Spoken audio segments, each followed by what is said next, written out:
Film की शुरुआत होती है एक डरावने माहौल से, जहां मिलिट्री रेडियो पर सोल्जर घबराते हुए रिपोर्ट कर रहे होते हैं कि रहस्यमयी मॉन्स्टर्स ने पूरी दुनिया पर हमला कर दिया है। ये कहानी है कोलोराडो की, जहां ज्यादातर टाउन तबाह हो चुके हैं, लेकिन अजीब बात यह है कि 8000 फीट से ऊपर का इलाका पूरी तरह सुरक्षित है। इन मॉन्स्टर्स की ताकत वहीं तक सीमित है, वो ऊंचाई पर नहीं चढ़ सकते। 3 साल बीत जाते हैं और बचे हुए इंसान अब पहाड़ों पर शरण लेकर जी रहे हैं। इन्हीं सर्वाइवर्स में है एक लड़का, हंटर। हंटर अक्सर सुरक्षित जोन से नीचे चला जाता है, दूर वाले पहाड़ों पर बसे दूसरे लोगों को देखने के लिए। लेकिन एक दिन उसकी ये जिज्ञासा भारी पड़ जाती है। वापसी में उसे पीछे से लाल चमकती आंखों वाला मॉन्स्टर पीछा करते हुए दिखता है। हंटर तेजी से भागकर उस लाइन को पार कर जाता है जहां से ऊपर मॉन्स्टर्स आ ही नहीं सकते, और वहीं मॉन्स्टर रुक जाता है। घर लौटकर जब वो अपने पिता विल को ये बात बताता है तो विल गुस्से में उसे डांटता है, क्योंकि हंटर की फेफड़े बेहद कमजोर हैं। वो हर रात ऑक्सीजन मशीन पर निर्भर रहता है।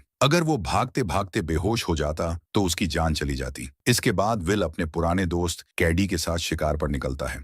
दोनों एक हिरण का शिकार करते हैं और वापसी में अपनी पड़ोसी नाह से मिलते हैं। नाह पहले एक जीनियस साइंटिस्ट थी और अब दिन रात मॉन्स्टर्स की कमजोरियों को ढूंढने में लगी रहती है। उसका सपना है किसी भी तरह इन खतरनाक जीवों को मारने का तरीका खोज लेना। उधर रात में हंटर की ऑक्सीजन मशीन अलार्म देती है। फिल्टर बदलने के बाद विल समझ जाता है कि उनके पास अब फिल्टर्स का स्टॉक बेहद कम बचा है, और अगर नया इंतजाम नहीं किया गया तो हंटर ज्यादा दिन नहीं जी पाएगा। इसलिए विल एक बड़ा रिस्क उठाने का फैसला करता है, नीचे की खतरनाक दुनिया में उतरना। उसे यकीन है कि बोल्डर सिटी के अस्पताल में अभी भी कुछ मेडिकल सप्लाई बची होंगी। अगली सुबह जाने से पहले वो हंटर को खेतों की देखभाल और मछली पकड़ना सिखाता है, ताकि उसके बिना भी हंटर खुद को संभाल सके। आज हंटर का जन्मदिन है। विल उसे खुश करने के लिए टाउन स्टोर से उसका पसंदीदा मैक्रोनी और चीज का आखिरी पैकेट खरीद लाता है। दोनों पिता पुत्र खास डिनर करते हैं। खाने के दौरान हंटर दुखी होकर पूछता है, हम रेडियो से बाकी लोगों से बात क्यों नहीं करते? विल समझाता है कि उनकी बिजली इतनी कम है कि बस हंटर की मशीन ही चल पाती है। दूसरे शेल्टर्स से वे झंडों के जरिए संपर्क रखते हैं। डिनर के बाद कैडी उनके घर आती है। दोनों बरामदे में बैठकर बियर पीते हैं और महामारी से पहले की अपनी फ्री लाइफ को याद करते हैं। उधर नाह निना अपने नए नए एक्सपेरिमेंट्स में लगी होती है। रात में अचानक हंटर को सांस की तकलीफ होती है। मजबूर होकर विल को इमरजेंसी दवा का इंजेक्शन लगाना पड़ता है, क्योंकि अब उनके पास फिल्टर्स खत्म हो चुके हैं। विल समझ जाता है कि अब उसके पास समय बहुत कम है। रात के बीच वो नाह के घर पहुंचता है। उनकी बातचीत से पता चलता है कि बोल्डर के लैब्स से केमिकल और इक्विपमेंट लाने के लिए जब नाह गई थी, उसी मिशन में तारा, विल की पत्नी, की मौत हो गई। विल के दिल में नाह के लिए गहरा गुस्सा है, लेकिन नाह ही एकमात्र इंसान है जो वहां से जिंदा लौट कर आई है। इसीलिए विल उससे कहता है, तुम मुझ पर ये एहसान करो, मेरे साथ चलो। तारा के लिए तुम्हें ये करना ही होगा। लेकिन नाह मना कर देती है, ये पागलपन है, वहां के मॉन्स्टर्स हमें नोच डालेंगे। विल उसे याद दिलाता है, तुम्हारे पास खोने को कुछ नहीं बचा, तारा के लिए इतना तो करना ही होगा, और चला जाता है। विल के जाने के बाद नाह अपने स्पेशल कंपास पर काम करती है। उसे पिछले मिशन के खौफनाक नजारे याद आते हैं, जब मॉन्स्टर्स ने उसके सभी दोस्तों, यहाँ तक कि तारा को भी मार दिया था। ये गिल्ट, पछतावा उसे अंदर से तोड़ देता है। आखिरकार नाह तय करती है कि वो इस बार विल के साथ जाएगी। सुबह होते ही विल एक लोकल औरत से कहता है कि वो 5 दिन तक हंटर का ध्यान रखे।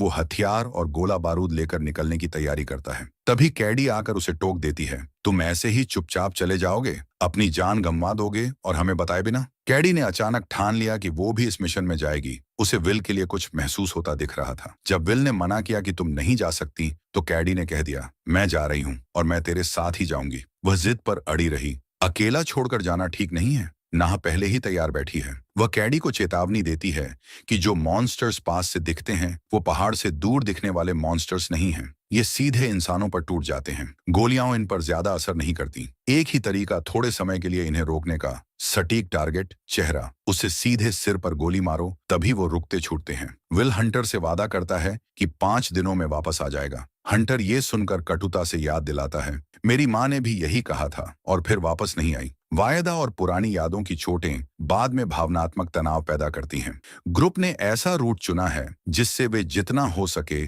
कम समय के लिए ही कम ऊंचाई पर रहें। तेजी के लिए वे एक स्की लिफ्ट का सहारा लेने की योजना बनाते हैं। लिफ्ट से तेजी से नीचे की जमीन पार कर लेना है। रास्ते में नाह और कैडी के बीच तनाव खुलकर दिखता है। दोनों एक दूसरे को पसंद नहीं करते। नाराज होकर विल ने कैडी के हाथ से एक फ्लास्क छीन लिया। तभी नीचे वे एक बर्बाद मिलिट्री कॉन्वॉय देखते हैं। ट्रक्स और सैनिकों के मलबे, सब नष्ट। उन्होंने फैसला किया कि वे नीचे उतरकर कुछ जरूरी सामान और टोयोटा लैंड क्रूजरों को स्कैवेंज करेंगे। नीचे उतरते हुए नाह बताती है कि उसका कंपास आधा माइल तक मॉन्स्टर्स डिटेक्ट कर लेता है। इन जीवों का मैग्नेटिक फील्ड इतनी मजबूत है कि वो किसी भी सामान्य जीव से अलग नापा जा सकता है। नाह कंपास कैडी को थमाती है और कहती है कि वो पहरे पर रहे और विल कुछ गियर ढूंढेगा। नाह खुद वहां से एक मॉन्स्टर की मजबूत स्केल निकालकर रिसर्च के लिए ले जाती है। विल को चलते हुए एक अंडर बैरल ग्रेनेड लॉन्चर मिलता है, पर वह मानता है कि उसे चलाना नहीं आता। कैडी बिना झिझक इसे अपने राइफल से जोड़ लेती है। आत्मविश्वास से कहती है,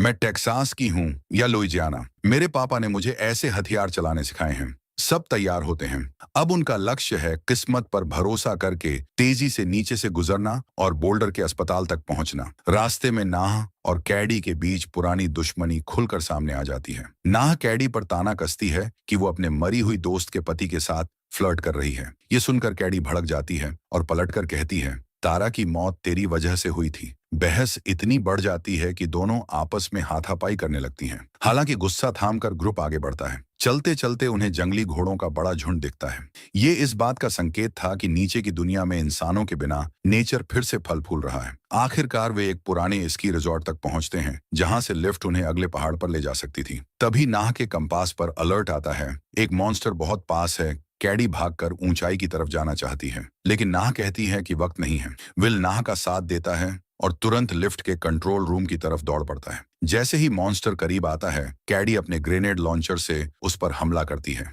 धमाका तो होता है, मगर मॉन्स्टर को सिर्फ थोड़ी देर के लिए धीमा कर पाता है। नाह और कैडी मिलकर गोलियां चलाती हैं, जबकि विल बिजली बहाल करके लिफ्ट शुरू कर देता है। विल और नाह एक चेयर पर बैठकर ऊपर चढ़ना शुरू करते हैं। कैडी खंभे पर चढ़कर छलांग लगाती है और मुश्किल से चेयर का किनारा पकड़ लेती है। विल उसे ऊपर खींचने ही वाला होता है कि मॉन्स्टर का एक टेंटिकल तार पर वार करता है। जोरदार झटका लगता है और चेयर इतनी हिलती है कि तीनों नीचे गिर पड़ते हैं। खुशकिस्मती से गिरावट बहुत ऊंची नहीं होती। तीनों तुरंत उठकर सुरक्षित ऊंचाई की सीमा की ओर भागते हैं। जैसे ही वे सीमा पार करते हैं, मॉन्स्टर वहीं रुक जाता है और पीछा छोड़ देता है। उस रात वे रिजॉर्ट के एक घर में शरण लेते हैं और थोड़ी व्हिस्की बांटकर पीते हैं। बातचीत के दौरान नाह बताती है कि जब पहली बार मॉन्स्टर्स ने हमला किया था तो सब कुछ इतना तेजी से हुआ कि इंसानों के पास उनकी कमजोरी समझने का कोई मौका ही नहीं था। सिर्फ कुछ ही दिनों में सभ्यता ढह गई। नाह एक और चौंकाने वाली बात बताती है, ये मॉन्स्टर्स इंसानों पर तो हमला करते हैं, लेकिन जानवरों को बिल्कुल भी छूते तक नहीं। वो इंसानों को खाते भी नहीं, बस मारते हैं। यानी वे शिकारी नहीं हैं। उनकी असली मंशा अब तक रहस्य बनी हुई है। नाह आगे बताती है कि इन मॉन्स्टर्स को लेकर और भी कई रहस्य हैं। किसी ने इन्हें कभी सोते हुए नहीं देखा। ये इंसानों को खत्म कर रहे हैं, लेकिन क्यों, ये कोई नहीं जानता। सबसे अजीब बात यह है कि ये एक तय ऊंचाई से ऊपर नहीं चढ़ सकते। विल को तारा के साथ हुई अपनी पुरानी बातचीत याद आती है। उसने तारा को बोल्डर जाने से रोकने की कोशिश की थी। विल को लगता था कि नाह सिर्फ अपना नाम अमर करने के लिए पहला मॉन्स्टर मारना चाहती है। उसने तारा से कहा था, नाह का कोई परिवार नहीं, वो किसी की जान की कीमत नहीं समझती, अपने मकसद के लिए किसी को भी मौत के मुंह में ले जाएगी। लेकिन तारा ने उसकी बात नहीं मानी और वही उसकी आखिरी यात्रा साबित हुई। अगले दिन तीनों एक खदान माइन के गेट पर पहुंचते हैं। ये सुरंग पहाड़ को पार करके दूसरी तरफ निकलती है। नाह गुस्से में है, तुमने हमें यह रास्ता पहले क्यों नहीं बताया? क्योंकि सुरंग का शुरुआती और आखिरी हिस्सा तो सुरक्षित ऊंचाई पर है, लेकिन बीच का हिस्सा नीचे चला जाता है और कई शाखाएं और भी गहराई में उतरती हैं। नाह कहती है, क्या तुम्हें पता है ये टनल सीधी है या कहीं झुककर और नीचे चली जाती है? मॉन्स्टर्स तो जमीन के अंदर से आते हैं, वो अंधेरे में देख सकते हैं। हमारी सांस की सबसे छोटी मात्रा में CO2 भी पकड़ लेते हैं। ये रास्ता हमारे लिए खतरनाक है, लेकिन उनके लिए घर जैसा। ऊपर से नाह का कंपास भी पहाड़ के अंदर ठीक से काम नहीं करेगा। फिर भी तीनों हेलमेट और टॉर्च पहनकर सुरंग के अंदर उतरते हैं। जब वो दूसरी तरफ के गेट तक पहुंचते हैं तो देखते हैं कि निकास का रास्ता बंद है। अब उनके पास कोई और विकल्प नहीं बचता, तो वो नीचे वाली टनल में उतरने के लिए सीढ़ी पकड़ लेते हैं ताकि कोई और रास्ता निकल सके। विल कहता है, नीचे जाकर हम बस दौड़ना शुरू कर देंगे। नाह उसे रोकती है। ऐसा करने से हम थक जाएंगे, बहुत शोर करेंगे और सबसे बड़ी बात, हमारा CO2 4 गुना हो जाएगा, जिसे मॉन्स्टर्स मीलों दूर से पकड़ सकते हैं। वो समझाती है, उनके टेंटेकल के सिरे पर जो बल्ब जैसा हिस्सा होता है वही सेंसर है। अब उनके पास एक ही रास्ता है, धीरे धीरे चुपचाप आगे बढ़ना। नाह गहरी सांस लेकर कहती है, तैयार हो? कैडी हंसते हुए जवाब देती है, नहीं, बस अपनी मौत के बारे में सोचने के लिए 1 मिनट चाहिए। रास्ते में नाह चुटकी में कहती है, तुम तो मजेदार निकली, और कैडी पलटकर मजाक में जवाब देती है। थोड़ी हंसी भी बीच के तनाव को तोड़ देती है, पर नीचे की सुरंगें अब और भी खतरनाक हो चली हैं। एक कॉरिडोर में वे अपनी टॉर्च की रोशनी हाथों से ढककर चलते हैं और निकट ही एक धुंधली लाल रोशनी देखते हैं। डर के मारे वे दौड़ पड़ते हैं। कैडी रास्ते के मोड़ पर ग्रेनेड फेंक देती है ताकि प्रवेश बंद हो जाए, पर धमाका मॉन्स्टर को बहुत ज्यादा नहीं रोक पाता। तीनों एक संकरी क्रॉल स्पेस में समा जाते हैं, टार्च बंद, सांसें रोक कर ताकि CO2 न छोड़े। मॉन्स्टर हवा में सेंसर वाले अपने टेंटिकल घुमाकर उन्हें खोजता है। जब वह करीब आता है, विल एक फ्लेयर जलाकर ध्यान हटाता है और उस मौके पर सब और आगे रेंगते हैं। लेकिन अचानक कैडी एक अंधेरे कोने पर आती है और एक और मॉन्स्टर से टकरा जाती है। वह टेंटेकल में फंसकर छीन ली जाती है और अंधेरे में घसीट ली जाती है। विल और नाह बेबस हो जाते हैं, वे कुछ नहीं कर पाते।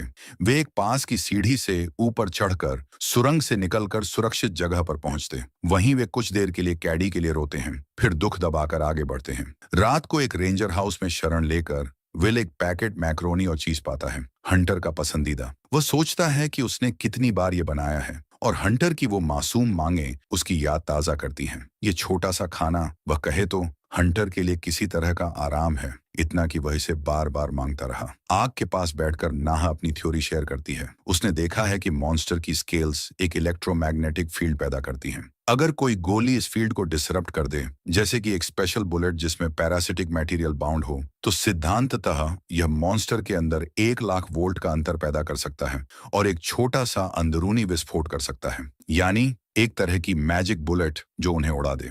विल पहले इसे पागलपन समझता है और दर्द के साथ याद करता है कि तारा भी नाह की इस खोज में जान गंवा बैठी थी। यही सब तुमने इतना समय तक किया, वह कहता है। नाह जवाब देती है, ये जादू नहीं, विज्ञान है, मैं परिकल्पना कर रही हूँ। सुबह होते ही विल और नाह रेंजर के ट्रक से नीचे की सुरक्षित सीमा की ओर ड्राइव करते हैं, जहां शहर और अस्पताल हैं। वे तेजी से हॉस्पिटल की ओर भागते हैं और सावधानी से अंदर घुसकर मेडिकल सप्लाई स्टोरेज तक पहुंचने की कोशिश करते हैं। ऊपर की मंजिलों पर चुपचाप चढ़ते हुए वे आखिरकार स्टोरेज रूम तक पहुंचते हैं, लेकिन अभी असली चुनौती बाकी है। विल और नाह अस्पताल के स्टोरेज रूम में पहुंचते ही महसूस करते हैं कि शेल्फ खाली हो चुके हैं। कुछ सामान EMP से खराब हुआ लगता है। नीचे से अजीब सा शोर आ रहा होता है, पर वे आगे बढ़ते रहते हैं। अचानक विल एक और स्टोरेज रूम ढूंढ लेता है, जिसमें वह ऑक्सीजन फिल्टर्स हैं जिनकी उन्हें सख्त जरूरत थी। वो बैकपैक भर देता है। नाह की कंपास पर डर का संकेत जगता है। पास ही एक मॉन्स्टर मौजूद है। जब वे बाहर निकलने की तरफ भागते हैं तो मॉन्स्टर दीवार तोड़कर अंदर घुस आता है और उन्हीं की तरफ बढ़ता है। वे अगली मंजिल की ओर दौड़ते हैं, पर वहां से भी एक टेंटेकल दीवार फोड़कर निकल आता और विल पर लपेट जाता है। नाह तेजी से आकर आग के कुल्हाड़ी से टेंटेकल पर वार करती है। वह छूटता है। नाह सिस्टम को सक्रिय कर देती है, जिससे फायर सप्रेशन चालू हो जाता है और उसे कुछ सेकंड का कवर मिल जाता है। वे हॉल में भागते हुए एक स्टोरेज रूम देखते हैं। वहां बहुत सारी ऑक्सीजन की टंक्स पड़ी होती हैं। विल के दिमाग में एक योजना दौड़ती है। वह नाह से कहता है कि वह भागे और वह अकेले वहां रुककर मॉन्स्टर के आने का इंतजार करेगा। जैसे ही मॉन्स्टर हमला करता है, विल एक सटीक शॉट मारकर किसी टैंक को हिट कर देता है। धमाका इतना जबरदस्त होता है कि मॉन्स्टर बिल्डिंग के बाहर उड़कर गिर जाता और कुछ ही देर बाद बेहोश सा दिखाई देता है। नाह जो पहले भागने के लिए तैयार हुई थी, अब वापस आती दिखती है। मैंने कहा था भागो, पर तुमने सुना ही नहीं। दोनों राहत की सांस लेते हैं, पर नाह कहती है कि वे सीधे पहाड़ नहीं लौटेंगे। वे एक पास के लैब में रुककर वहां के केमिकल्स और इक्विपमेंट का इस्तेमाल करेंगी ताकि उसके टेस्ट किए जा सकें। विल दुविधा में पूछता है, तुमने अभी कितनी जान खरीदी? नाह ठंडी आवाज में जवाब देती है, 6 महीने, 1 साल, फिर हम फिर वहीं लौट आएंगे। विल कहता है, हम ऐसे नहीं जी सकते, हमें आखिरकार लड़ना होगा। अगर हम दिखा दें कि इन्हें मारा जा सकता है, तो बाकी लोग भी नीचे उतरकर हमारे साथ लड़ेंगे। नाह का मानना भी यही है और विल अनिच्छा के साथ मान जाता है। वे लैब पहुंचते हैं जहां नाह पहले काम किया करती थी। नाह अब आत्मविश्वास से भरी दिखती है। वो अलग अलग केमिकल्स पर काम करती है, बुलेट्स को कोट करती है और मॉन्स्टर की आर्मर प्लेट्स पर टेस्ट करती है। वहीं घूमते हुए विल नाह के पुराने ऑफिस में जाता है और वहां उसे नाह के परिवार की एक फोटो मिलती है, पर वो तस्वीर कुछ हद तक एडिटेड, शॉप्ड सी लगती है। इसका अर्थ साफ नहीं होता। क्या नाह ने अपना अतीत गढ़ा था या ये किसी वजह से बदली हुई तस्वीर है? ये नया सवाल विल के मन में हलचल छेड़ देता है। विल नाह को उस फोटो के बारे में टोकता है, तुम्हारे बच्चे थे, तुमने कभी बताया क्यों नहीं? आंखों में दर्द लिए नाह मानती है कि उसने अपने बच्चों को उसी हमले में खो दिया था। उस दिन उसकी छुट्टी थी, लेकिन वह फिर भी काम पर चली गई। यही उसकी सबसे बड़ी भूल थी। वह कहती है, मुझे उनके साथ मर जाना चाहिए था। ये गिल्ट मुझे रोज खा जाता है। नाह मानती है कि उसने तारा को भी अपनी जिद में मौत की तरफ धकेला और अब खुद से नफरत करती है। विल उसे समझाता है कि दोनों को खुद को दोष देना छोड़ना होगा, वरना वे कभी लड़ नहीं पाएंगे। लैब में कई कोशिशों के बावजूद कोई रिजल्ट नहीं आता। विल हार मानकर वहां से निकलने का कहता है, लेकिन नाह ठान लेती है कि वह यहीं रुकेगी, चाहे जान क्यों ना चली जाए। वह कहती है, ये मेरी जिम्मेदारी है, तुम जाओ। हंटर को इन फिल्टर्स की जरूरत है। वह नई टेक्निक ट्राई करती है, बैटरियों से कोबाल्ट निकालकर बुलेट्स पर कोटिंग करती है। आखिरकार पहली बार उसकी मेहनत रंग लाती है। तभी एक मॉन्स्टर लैब की दीवार तोड़कर अंदर घुसता है और नाह तुरंत अपनी पहली कोबाल्ट बुलेट चला देती है। इधर दूसरी तरफ विल अपनी जीप से पहाड़ की ओर लौट रहा होता है, लेकिन टायर फटने से गाड़ी पलट जाती है। बेहोश होने के बाद जब वह उठता है तो शाम हो चुकी होती है। पास ही एक मॉन्स्टर की डरावनी आवाज सुनाई देती है। वह बैग उठाकर पहाड़ की ओर दौड़ पड़ता है, लेकिन रास्ता बंद। सामने 2 और मॉन्स्टर खड़े होते हैं। चारों तरफ से घिरा विल समझ जाता है कि अब उसकी मौत तय है। तभी अचानक एक मॉन्स्टर जोरदार धमाके के साथ फटकर राख हो जाता है। विल ऊपर देखता है तो नाह पहाड़ी पर खड़ी होती है, हाथ में वो नई राइफल जिसमें कोबाल्ट बुलेट्स लोड की गई हैं। वह बाकी मॉन्स्टर्स पर भी फायर करती है और एक एक कर उन्हें उड़ाती जाती है। लेकिन जैसे ही उनके शरीर के टुकड़े बिखरते हैं, सच्चाई सामने आती है। ये असली जीव नहीं, बल्कि मशीनें हैं, हाई-टेक रोबोट्स, जिन्हें सिर्फ इंसानों को मारने के लिए प्रोग्राम किया गया है।